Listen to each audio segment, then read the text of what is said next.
정동초등학교 5학년 친구들 안녕하세요. 이번 시간은 사회 시간입니다. 우리 지난 사회 시간까지는 인권에 대해서 공부했어요.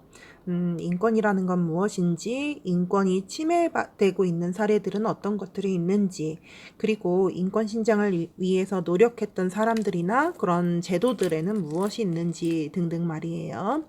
이번 시간부터는 조금 주제가 바뀌어서 법에 대해서 공부를 하게 됩니다. 자, 법이라는 거 여러분들 일상생활에서 굉장히 많이 들어봤을 거예요. 그렇지만 법이라고 하는 것이 정확히 어떤 것인지 친구들이 설명할 수 있을까요? 물론 설명할 수 있는 친구들도 있겠죠. 잘 모르겠다면 이번 시간에 선생님과 같이 공부하면서 알아보도록 해요. 자, 우선 교과서 111쪽에 있는 그림을 함께 볼게요. 111쪽에 있는 그림을 봤더니 다양한 것들이 그려져 있네요. 우선 눈에 띄는 건 자동차가 있고 자동차에 번호판이 있고 그리고 자동차 안에는 사람들, 가족들이 4명이 타고 있고 그리고 가족들은 안전벨트를 매고 있고 그리고 신호등이 있고 횡단보도가 있고 횡단보도에는 3명의 어린이들이 길을 건너고 있고 2명의 친구는 손을 들고 건너고 있고 한 친구는 자전거를 끌고 가고 있고 자전거를 끌고 가고 있는 친구는 헬멧을 쓰고 있고 자, 이런 것들이 눈에 보이네요. 자, 우리는 이렇게 어떤 일상생활에서 뭔가 지켜야 되는 규칙들이 있는데 이 그림에서도 어떤 규칙들이 눈에 보이나요? 우선 자전거를 탈 때는 헬멧을 써야 한다. 또 규칙이고 또 횡단보도를 걸을 때에는 자전거에서 내려서 자전거를 끌고 가야 된다. 그리고 자동차에 탑승할 때에는 반드시 안전벨트를 매야 한다. 그리고 파란불일 때만 횡단보도를 건널 수 있다. 이런 규칙들이 있고 또 키가 작은 어린이들이 횡단보도를 건널 때에는 손을 들고 건넌다. 이런 규칙도 있네요. 또 뭐가 있을까요? 자동차 안에 탈 수 있는 최대 탑승 인원이 정해져 있거든요. 그래서 그 인원수 이상 탑승할 수가 없다. 이런 것들도 규칙이 될 수 있겠어요. 자, 우리는 이렇게 주변에서 여러 가지 규칙들과 함께 살고 있는데요. 교과서 113쪽 한번 볼게요. 113쪽에도 여러 가지 규칙들이 나와 있어요. 자, 첫 번째 그림 볼게요. 이웃에 있는 어른들, 할머니, 할아버지를 보고 인사를 해야 한다가 규칙이죠. 그리고 두 번째, 남의 물건은 훼손하면 안 된다가 규칙이에요. 세 번째, 횡단보도에서만 길을 건너야 한다가 규칙이고요. 네 번째, 버스를 탈 때에는 줄을 서서 차례를 기다려야 한다가 규칙입니다. 그 다음, 물건은 반드시 돈을 내고 가져와야 한다라는 규칙이 있고요. 그리고 동생과 형과 누나와 형제끼리는 싸우지 말아야 한다라는 규칙도 있습니다. 그런데요, 이 규칙들이 지금 전부 다 어떤 규칙을 어긴 장면들이 나오고 있는데 이것들을 중에 어떤 것들은요, 규칙을 지키지 않아도 별 문제가 없는 것들이 있어요. 그런데 또 이것들 중에 어떤 것들은 이 규칙을 지키지 않으면 벌금을 낸다던가 아니면은 사회봉사를 한다든가 아니면 경찰에게 잡혀갈 수도 있는 그런 것들도 있습니다. 한번 구분을 해볼까요? 우선 첫 번째입니다. 여러분들이 옆집 아주머니를 보고 인사를 안 했어요. 여러분 벌금 냅니까? 그렇지 않죠. 우리가 어른들한테는 인사를 해야 된다는 규칙이 있긴 하지만 그런 규칙을 지키지 않았다고 해서 우리들을 경찰이 잡아가지는 않아요. 물론 따가운 시선, 아주머니, 할머니가 따갑게 눈초리를 쳐다보고는 있겠죠. 두 번째, 학교의 물건을 깨트렸어요. 훼손시켰어요. 그렇다면 이거는 어때요, 친구들? 이거는 여러분들이 훼손한 물건들은 여러분들이 어리기 때문에 여러분들 부모님들이 배상해야 될 책임이 있습니다. 그런데 배상을 하지 않는다면 그러면은 경찰에 잡혀가거나 조사를 받거나 범칙금을 낼 수도 있어요. 그 다음 세 번째, 횡단보도가 아닌 곳에서 길을 건넙니다. 이런 친구들 많이 있는데 대부분의 경우에는 주변에 경찰이 없으면 큰 문제가 없긴 한데, 근데 이게 경찰들이 주변에 있으면은 바로 이제 범칙금을 냅니다. 벌금을 내게 되어 있어요. 그래서 이걸 지키지 않으면은 문제가 생기는 것이죠. 그 다음, 버스를 탈 때 줄을 안 섰어요. 그러면은 경찰이 잡아가요? 안 잡아가요? 경찰은 잡아가지 않고 벌금을 내는 것도 아닙니다. 하지만 주변에 있던 그 버스를 기다리던 사람들이 굉장히 짜증을 내면서 따가운 시선을 보내겠죠. 문구점에서 돈도 안 내고 물건을 가져왔어요. 그러면은 경찰에 잡혀갑니까? 네, 경찰에 잡혀갑니다. 그 다음 동생과 형과 누나와 싸웠습니다. 그러면은 경찰에 잡혀가요? 아니요. 엄마한테 혼나긴 하겠지만은 경찰에 잡혀가진 않아요. 벌금을 내지도 않고요.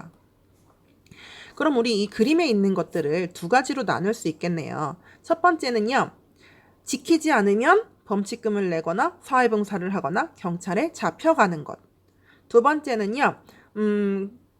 주변 사람들의 따가운 시선, 눈초리를 받긴 하지만 그렇게 경찰에 잡혀가진 않는 것들. 이렇게 두 가지로 나눌 수 있을 거예요. 한번 표시해 볼까요? 이웃 어른을 보고 인사하지 않는 것은 안 잡혀가요. 안 잡혀가. 왜 표시가 안 되니? 안 잡혀가요. 학교 물건을 훼손하면 잡혀가요. 물어내야 됩니다. 횡단보도가 아닌 곳에서 길을 건너면 벌금을 냅니다. 버스를 탈 때 줄을 서지 않으면 잡혀가진 않지만 조금 사람들의 눈초리가 따갑겠죠? 돈을 내지 않고 물건을 가져가면 잡혀갑니다. 형제끼리 다투면 혼나긴 하겠지만은 그렇다고 경찰에 잡혀가진 않아요.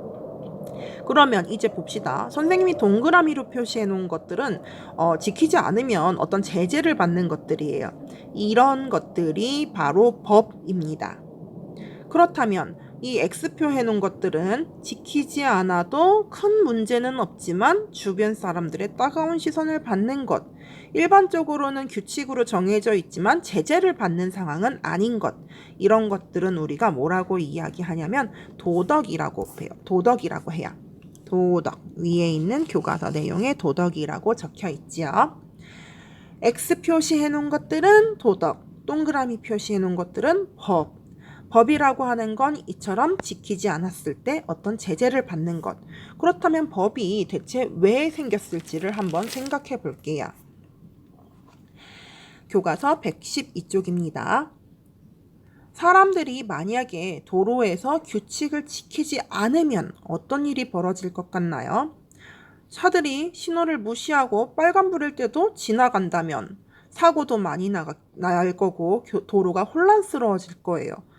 그리고 자동차들이 이동을 할 때 굉장히 불편한 점들이 많을 겁니다. 왜냐하면은 신호를 다른 차들이 다 무시를 한다면 분명히 파란불인데 나는 가야 할까 말아야 될까 생각을 한참 해야겠죠. 주변을 살펴야 될 거고. 그래서 불편한 점들이 많을 거예요. 이런데 이렇게 자동차들이 교통규칙을 막 어기는데 그런 사람들한테 아무런 제재가 없어요. 그렇다면 어떤 일이 벌어질까요? 나는 신호를 지키려고 노력하는데 저 차는 신호를 무시하고 가네? 그런데 저 차가 더 빨리 가. 그러면 나는 손해야. 그러면 나도 도로에서 규칙을 지킬 필요가 없잖아. 빨리 가고 싶으니까 나도 그냥 규칙을 지키지 말아야겠다. 라고 생각하는 사람이 늘어날 거예요. 도로에서 규칙을 지키지 않는 사람들이 점점점 늘어나겠죠. 그렇게 되면 또 당연히 사고도 점점점 많이 생기게 될 거예요.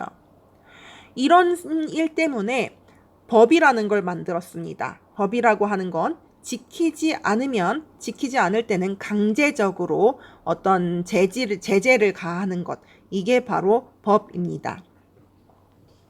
법이라고 하는 거는 우리가 살고 있는 이 사회의 질서를 유지하고 그리고 많은 사람들의 안전을 지키기 위해서 만들어진 규칙. 그래서 모든 사람들의 안전을 위해서 만들어졌기 때문에 지키지 않으면 벌을 받도록 하는 그런 규칙. 우리나라에 있는 모든 사람들이 다 지키기로 약속한 규칙. 그게 바로 법입니다. 자, 그럼 앞에서 다시 한번 살펴볼게요. 이 그림에서 찾을 수 있는 법들이 여러 가지가 있습니다. 우선 자동차를 탔을 때에는 안전벨트를 매야만 하는 것. 이것도 법이죠.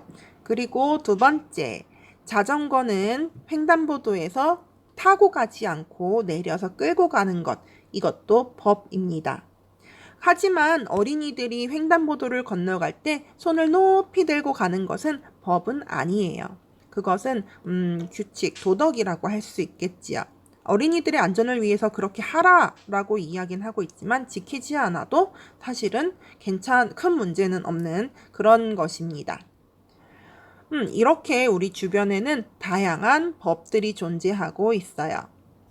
이것들 말고도 지금은 거의 대부분 도로의 이야기가 나왔는데요. 이것도 한번 설명해 볼게요. 112쪽. 어린이 교통사고를 줄이기 위해서 2014년부터 어린이 통학버스 맨 뒤에 카메라를 설치하도록 법으로 정해졌대요. 왜냐하면 버스가 굉장히 크기 때문에 버스 뒤쪽에 조그만 어린이들이 지나가면 뒤에 어린이가 사람이 있는지 없는지 잘 안 보이거든요. 그래서 이렇게 통학버스 뒤에 이쪽에다가 카메라를 설치해서 그 기사 아저씨가 이렇게 화면으로 뒤쪽에 뭐가 있는지를 살펴볼 수 있는 거죠. 또 선생님이 기억나는 것 하나가 몇 년 전에 안타까운 사고가 있었어요. 유치원 어린이집에 이제 다니는 버스였는데 그 승합차 통학버스 어린이집 버스에서 아이가 아침에 그 유치원 버스를 타가지고 맨 뒷자리에서 그냥 잠이 들어 버린 거예요. 그런데 기사 아저씨와 그 안에 탔던 선생님이 맨 뒷자리에서 아이가 잠이 들어 버리니까 그거를 미처 확인하지 못하고 그냥 다 내렸다고 생각하고 내려버린 거죠. 그때가 굉장히 더운 여름이었는데. 그러니까 굉장히 여러분 한여름에 뜨거울 때 그 밑에 그 안에 차에 들어 있으면은 굉장히 덥고 잠깐만 에어컨을 틀지 않고 잠깐만 창문을 열어놓지 않으면은 굉장히 답답하고 숨이 콱콱 막히는 거 알고 있죠. 그래서 그 아이가 결국은 죽게 됐어요. 죽어버렸어요. 그런 안타까운 사고를 겪고 난 이후에 새로운 법이 만들어졌는데 어떤 법이 만들어졌냐면 어린이들을 태우고 다니는 승합 차량, 그러니까 통학버스라든지 아니면 학원차 아니면 유치원 버스 이런 것 같은 경우에는 반드시 그 버튼을 만들었어요. 맨 뒷자리에다 버튼을 하나 만들어서 아이들이 내리고 나면은 차가 멈추고 나면 그 버튼이 삐용삐용삐용 하고 울리는 거예요. 그래서 앞에 있는 기사 아저씨가 반드시 맨 뒷자리까지 가서 아무도 없다는 걸 확인하고 버튼을 눌러야만 이제 그 소리가 멈추는 그런 설치를 하는 그런 시설을 만드는 거를 법으로 만들어 놨어요. 어린이들이 더 이상 안타깝게 희생되는 일이 없도록 이렇게 해서 만약에 그렇게 하지 않으면은 그런 승합차를 운전하는 사람들한테는 벌금이 나가게 되겠죠. 조사를 해서 이렇게 우리가 지금 이제 오늘은 여러 가지 법들이 왜 만들어졌는지, 법이라는 것이 만들어진 까닭은 사회의 질서를 유지하고 사람들의 안전을 지키기 위해서다라는 것들을 공부를 했고요. 그리고 법과 도덕의 차이점. 법은 지키지 않으면 어떤 제재를 받지만 도덕은 지키지 않아도 제재를 받거나 벌을 받지는 않는다라는 것. 이렇게 오늘 우리가 법에 대해서 기본적인 내용들을 공부를 했습니다. 그렇다면 오늘 과제 내용 소개를 할게요. 오늘의 과제는 교과서 113쪽에 있는 맨 밑에 있는 내용이에요. 우리 주변에는 법도 있고 도덕도 있는데 그 중에서 여러분들 우리 주변에 있는 법이 어떤 게 있는지 그리고 그게 왜 법이라고 생각했는지를 생각을 해보는 거예요. 예를 들면 이런 거지요. 안전벨트를 차 안에서는 자동차에 탑승할 때에는 안전벨트를 매야 하는 것이 법입니다. 왜냐하면 안전벨트를 매지 않았을 경우에는 벌금을 내기 때문입니다. 이렇게 우리 주변에는 법으로 제재를 하는 것들이 뭐가 있는지. 복도에서 뛰다가 선생님한테 걸리는 거는 어때요? 법이에요? 아니에요? 그거는 법이 아니죠. 왜냐하면 벌금을 내거나 하진 않고 다만 선생님한테 잔소리를 좀 들을 뿐이지 그런 건 법이 아니고 또 어떤 게 법이 있을까? 굉장히 많이 있거든요. 학교 주변에서는요. 불량식품을 팔면 안 돼요. 그것도 법이에요. 어린이들의 건강에 해를 끼칠 수 있기 때문에 그것도 벌금을 내게 되지요. 그리고 또 기본적으로는 다른 사람에게 상처를 입히거나 다른 사람의 생명을 위협하는 것도 법으로 제재를 받습니다. 그렇게 되면은 감옥에 가거나 사회봉사를 하는 경우도 생기지요. 우리 주변에는 어떤 법들이 있는지 우리 주변에서 여러분들 주변에서 법으로 제재를 받는 경우를 생각해보고 한번 왜 그게 법이라고 생각했는지를 생각해보세요. 반드시 법이라고 하는 건 지키지 않으면 어떤 제재를 받는 것이라는 것 꼭 기억하시고요. 그러면 여러분들의 대답 기다릴게요. 이번 시간도 열심히 공부해줬어요. 친구들 고마워요. 우린 다음 시간에 만나요. 안녕.